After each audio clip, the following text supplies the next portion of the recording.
Hello and welcome back to another episode of Level Up Lionel. That wasn't good. Um, Hello and welcome back to another episode of Level Up. Uh, Welcome back. Yeah. Why am I fumbling my words? Anyway, let me quickly just start over.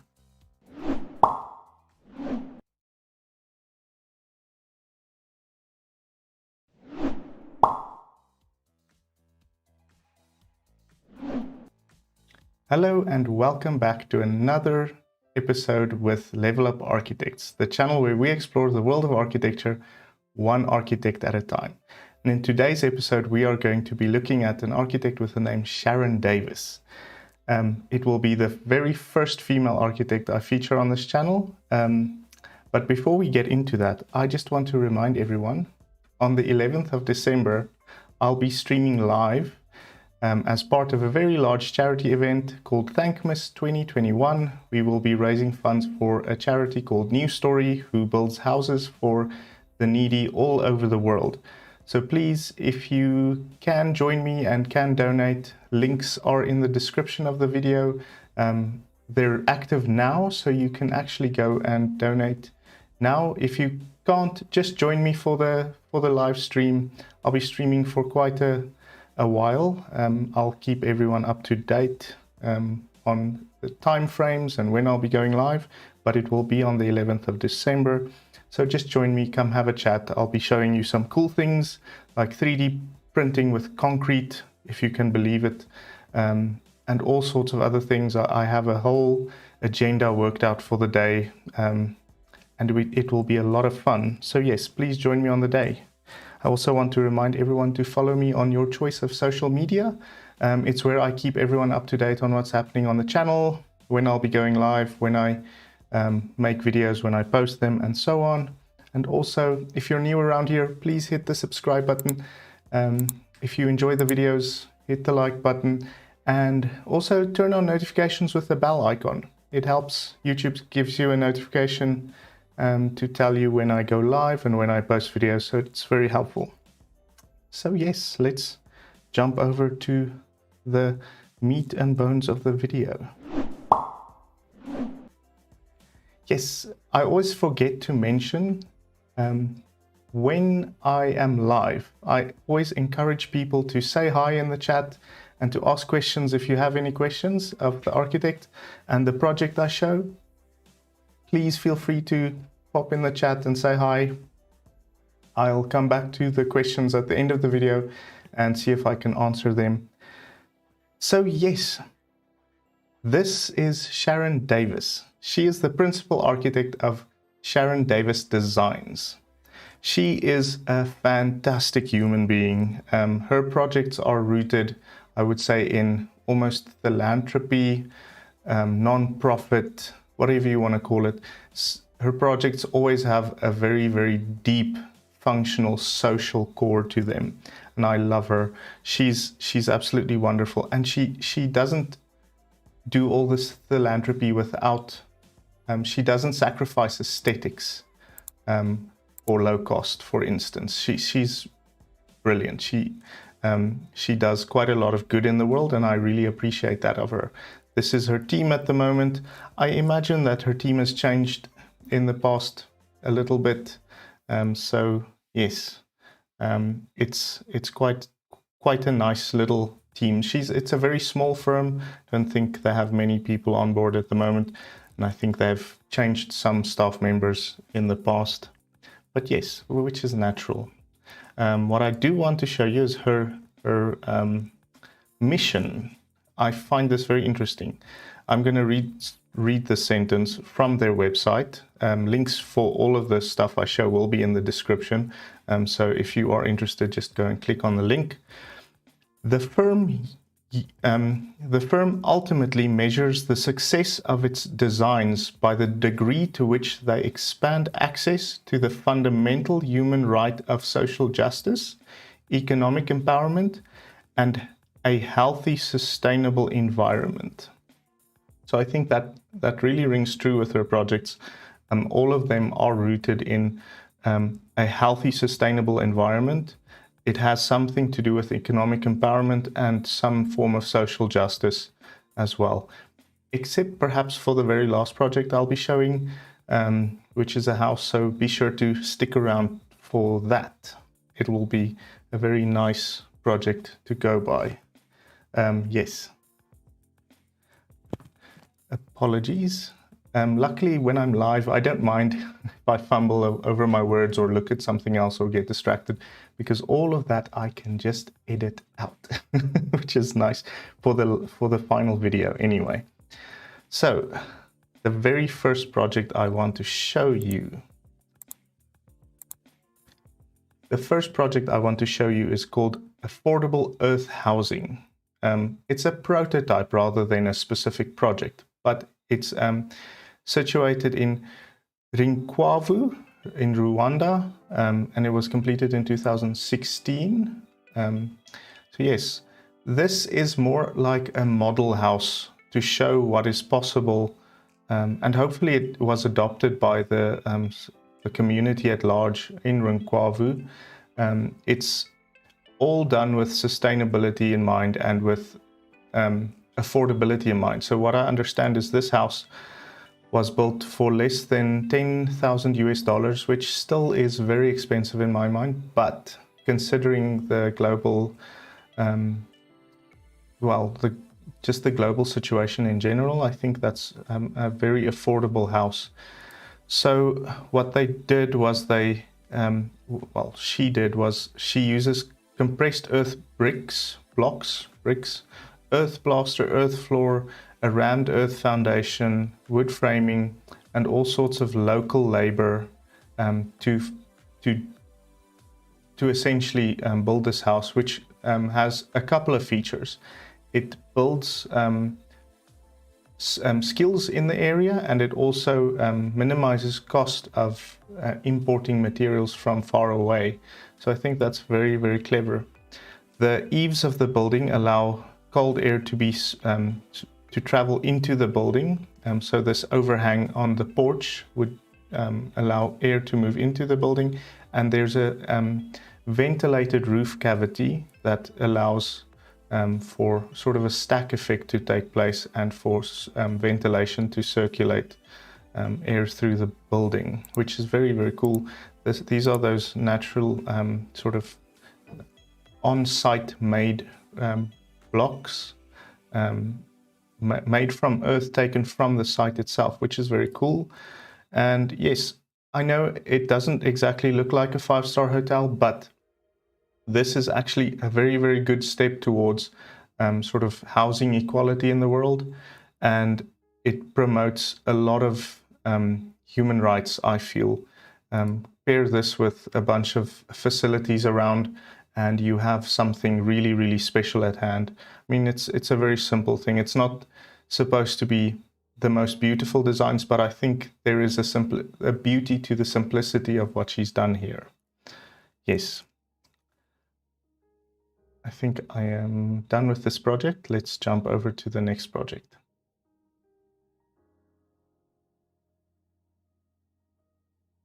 This is the Women's Opportunity Center. It was completed in 2013, and it's situated in Kayanza, Rwanda. This building was actually my introduction to Sharon Davis and made me really like her buildings.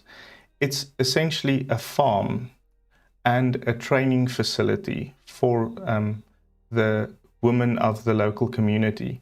What you can see here is sort of a shop front, if you will, which is situated close to the road, which I think is genius, very geniusly placed design, especially when you consider sort of the urban fabric or peri-urban or whatever you want to call it. But this sort of active edge storefront is very brilliant, and this is where the ladies from the local community can sell their goods that they make at this opportunity center. So you will see there, once again, she makes use of locally crafted bricks. In fact, bricks are one of the fundamental things that they produce at this farm, as well as the training around producing these bricks. So it's locally sourced clay. I'm not sure if it's fired bricks or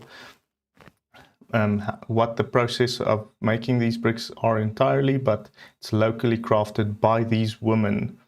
And here you can see the active edge, or the shop front, if you will. So the whole project is sort of envisioned as a little town with almost, I would say, huts around a central courtyard. I'm sure we'll see more of that soon. In fact, let me quickly go to this.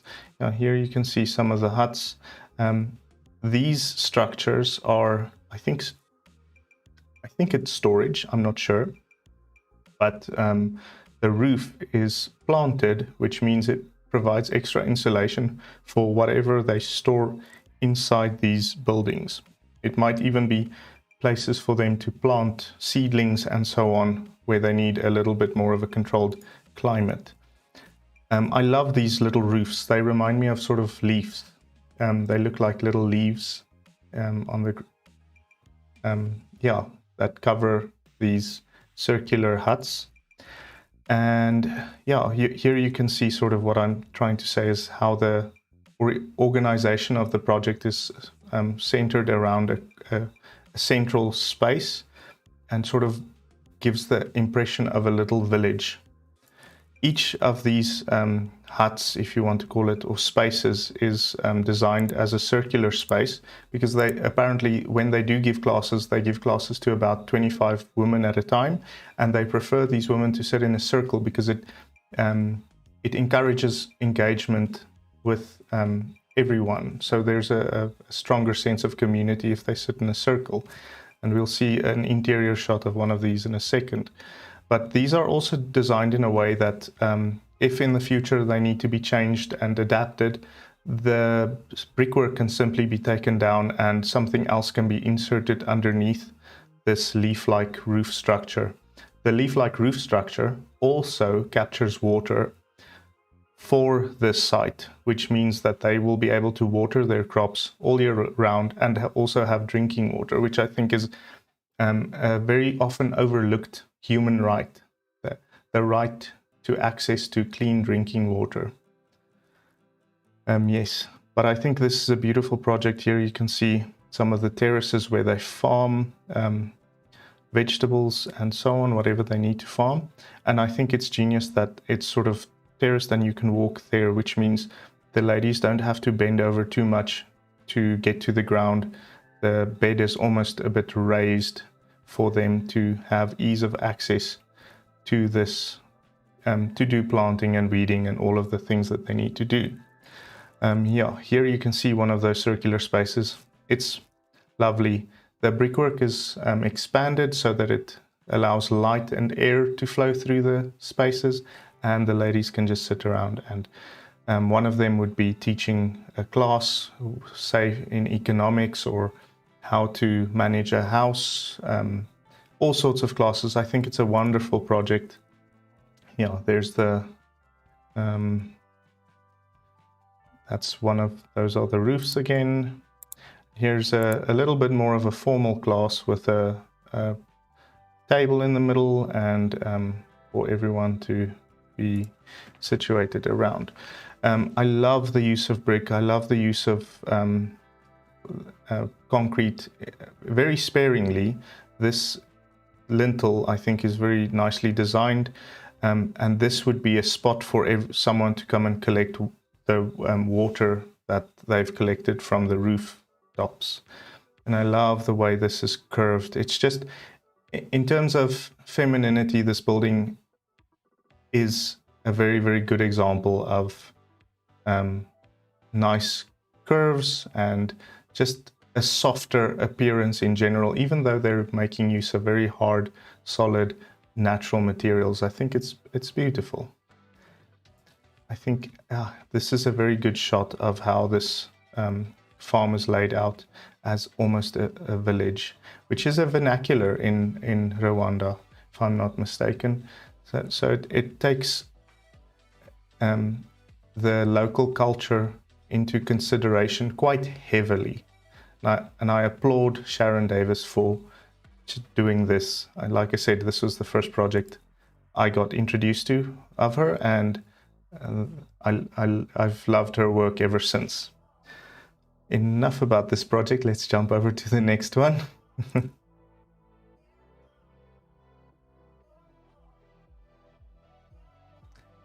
This is Rwanda share houses in Rinkwavu, Rwanda, and it was completed in 2015. These share houses are essentially two blocks of housing dormitories. Hold on. Don't necessarily think share house. Okay. No, it's not two houses, but let's start at the start. This is Rwanda share houses in Rinkwavu, Rwanda, and was completed in 2015. These are dormitories for a local medical center. Each of these dormitories have, I believe, 8 rooms surrounded by, well, and has a central social space, sort of a common room that's terraced. Once again, I love her use of natural materials, and I just want to point out a couple of things. You see these woven screens? They were most likely made at the Women's Opportunity Center, and I think that's wonderful. These clay bricks, I wonder where they got them. They probably also got them at the Women's Opportunity Center where they make them. The glass bricks are just standard glass bricks, not unlike the glass bricks used in MVRDV's project that I showcased in last week's video. I'll leave a link up in the corner somewhere for you to go and check that out. If you like glass bricks, it's something you should check out. It's quite wonderful. So yes, that once again she makes use of she makes use of local labor, locally sourced materials, and local craftsmanship to produce this wonderful building, which has a very, very deep social understanding of what is necessary.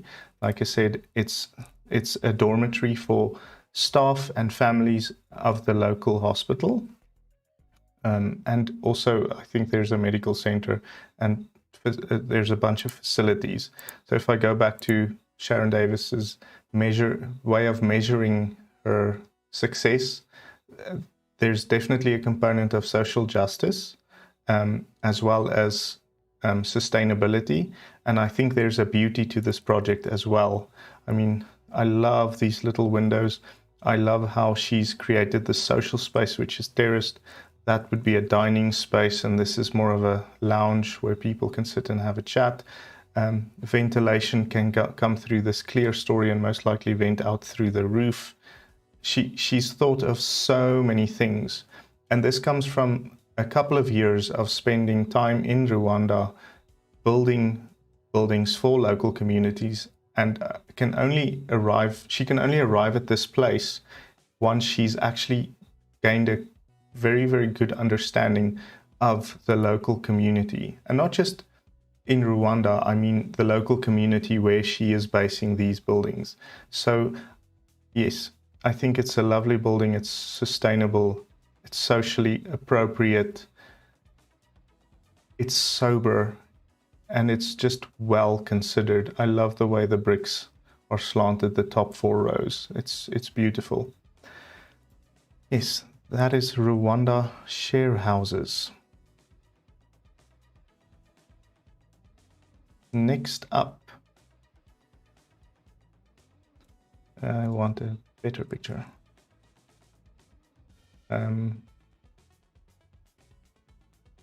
Hold on. Sorry for. Nope, that's share houses. I pressed the wrong button. Again, like I said, luckily this the live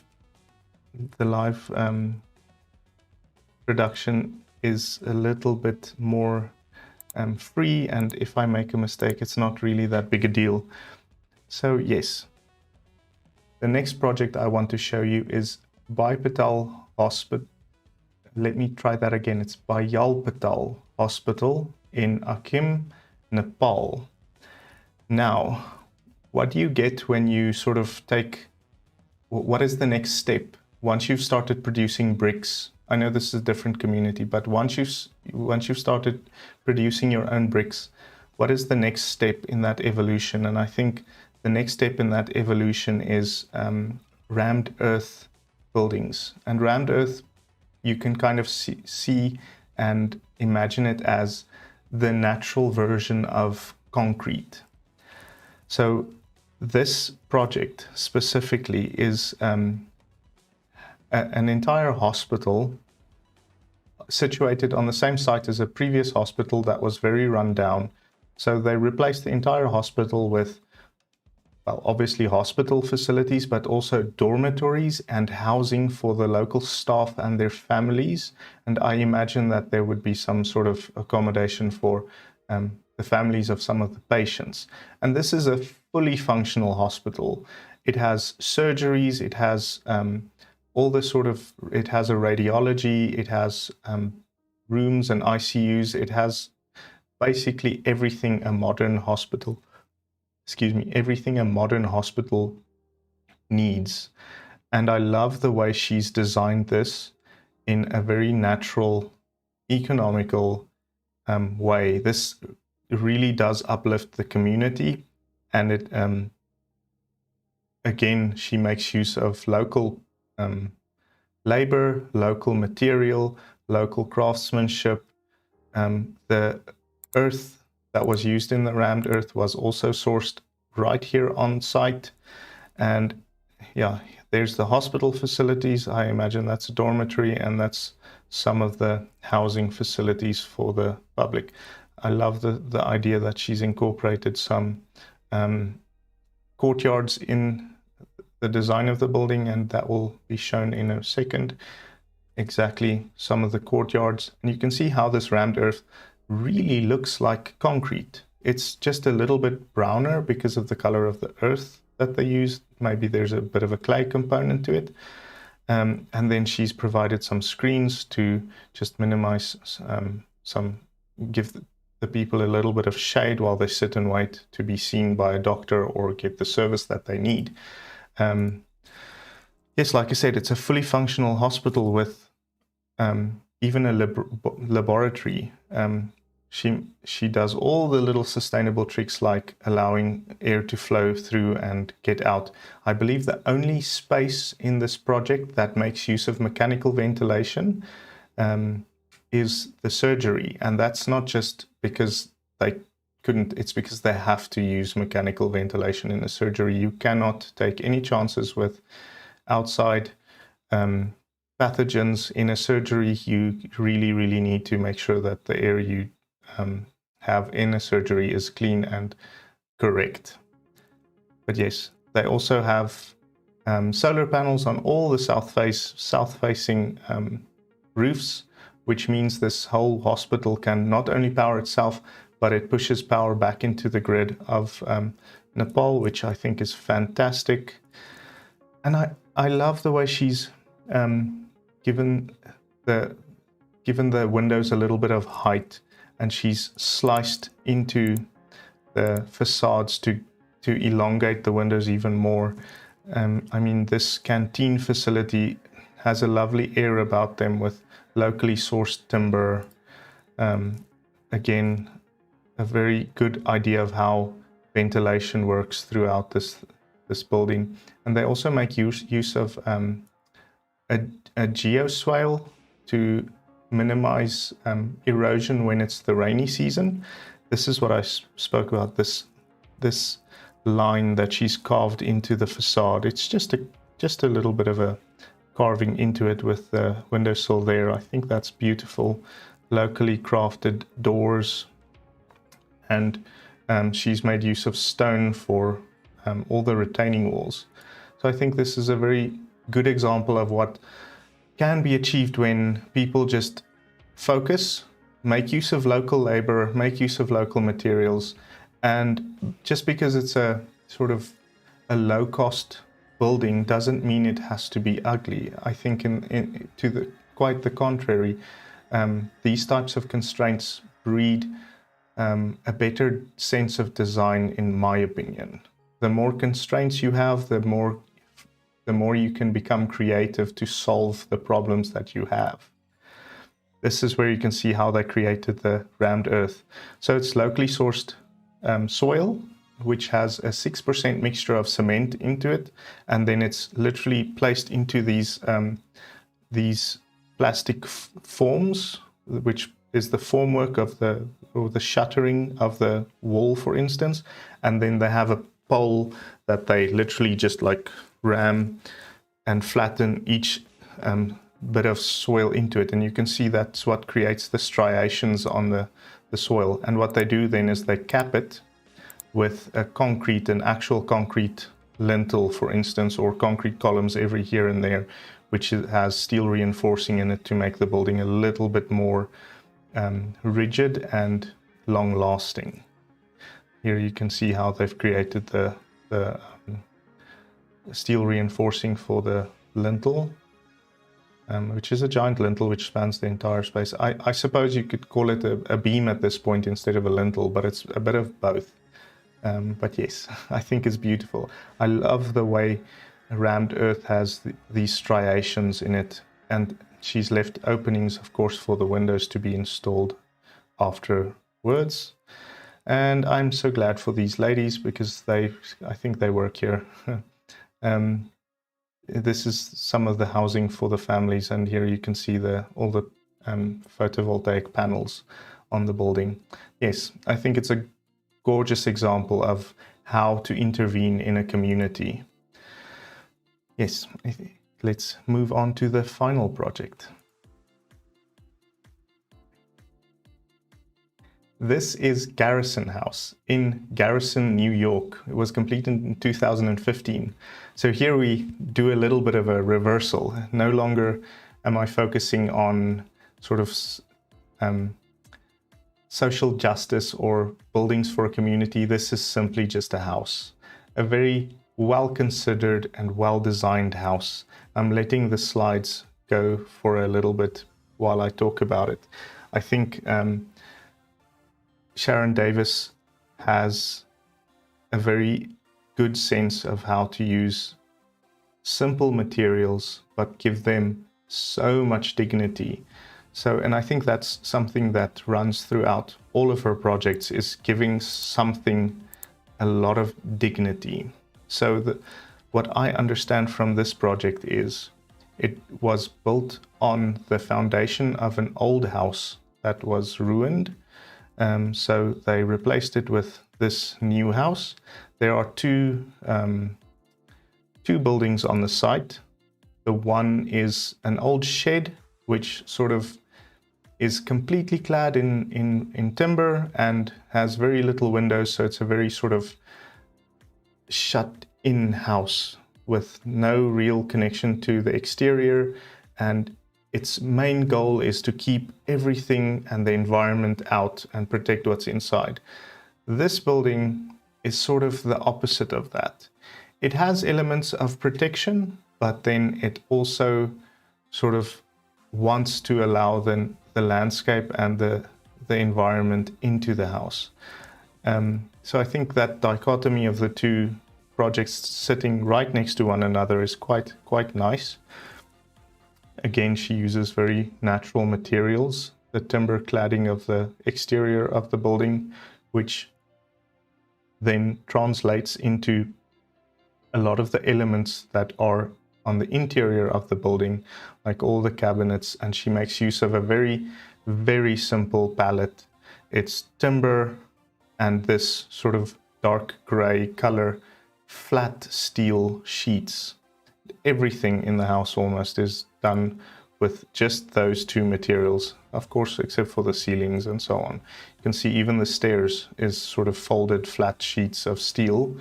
The dining room table makes use of that same steel and the same color timber.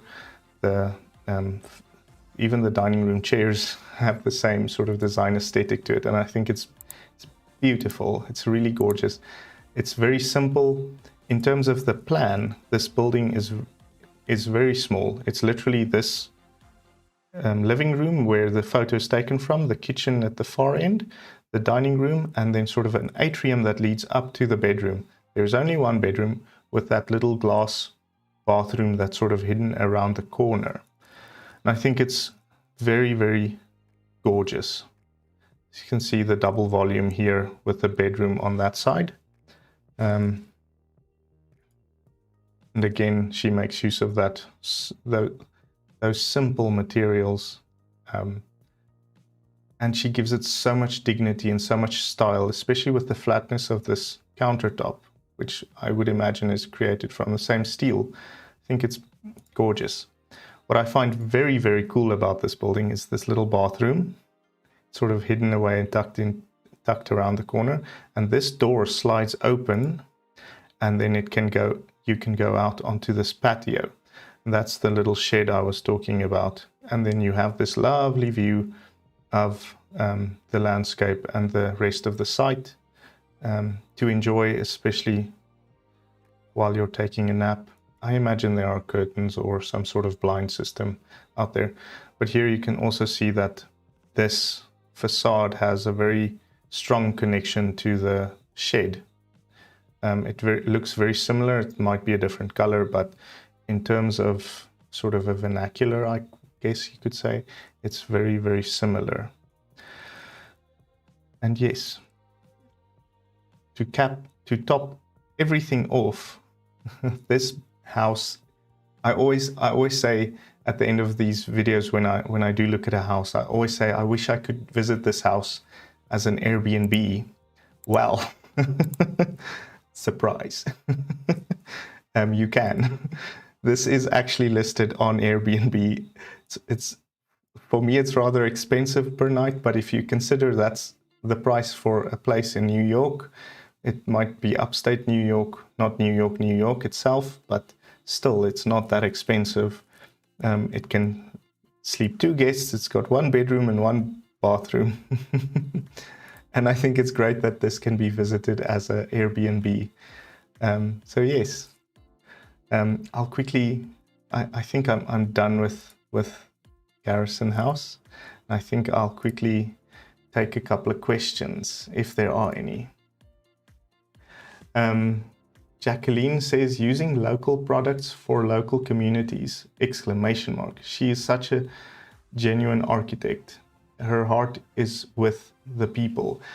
Yes, that's very true. There's actually on this Women's Opportunity Center's website page, there's a little video. I'll let it play for a little bit while I talk about it, where Sharon Davis and her colleagues that helped her build this or design this building talk about how they wanted to enrich the lives of the local women specifically. And in all of the projects in Rwanda that I've covered tonight, the labor, when I say they've used locally sourced labor, they actually used more than 30% female labor. Specifically, that was one of their conditions, it seems. And she really has a very keen sense of social justice and a very, I almost want to say, a mother to a community. She wants to see these people thrive. And my heart breaks when I see how poor the conditions are in some of these countries, and not just in some of these countries, literally around the corner from where I live. A similar thing is happening where people are living in very, very, very terrible conditions.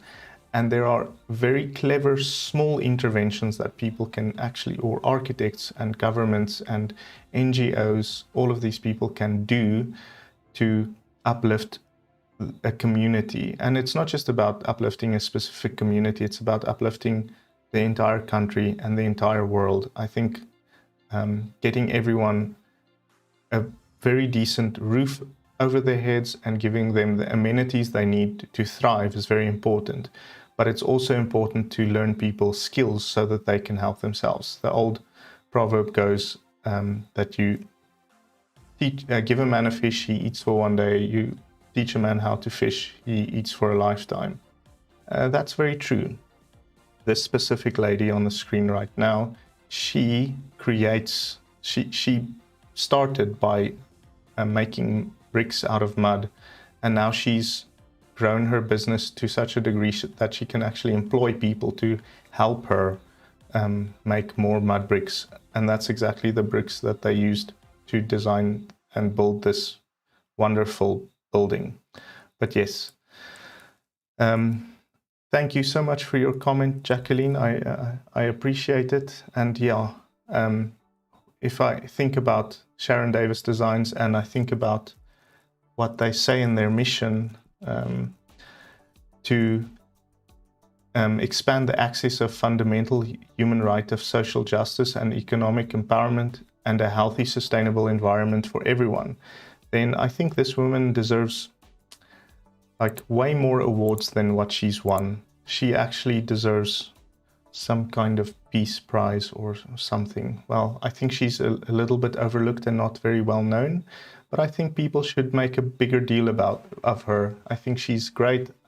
I love her designs, and I love that she is able to build low-cost housing and low-cost buildings and facilities without sacrificing aesthetics at all. Or she finds the beauty in the roughness of, say, the bricks, or she just finds the beauty in whatever she approaches, and I really, really appreciate that of her. Yes, I think that's going to do it. Thanks everyone for watching. I hope everyone enjoyed the video, and I hope everyone enjoyed the showcase. I always forget to ask, what was your favorite building that I showcased of Sharon Davis? Please let me know in the comments down below which building was your favorite. Also, if you made it this far in the video, I think I deserve a subscriber from you. So hit that subscribe button and also hit the like button. It really helps out. If you want to keep up to date with what's happening on the channel, turn on notifications on YouTube so that YouTube can notify you when I go live, and follow me on your choice of social media. It's where I will post all the news on the channel so that you can keep up to date with what's happening. And one final reminder of Thankmas 2021, I'll be streaming live to raise funds for a charity called New Story. They build houses for needy communities around the world. And they also end up only spending $10,000 a house, which I think is great. Yes, so thank you. Thank you for watching, and I will see you in the next video. Bye-bye.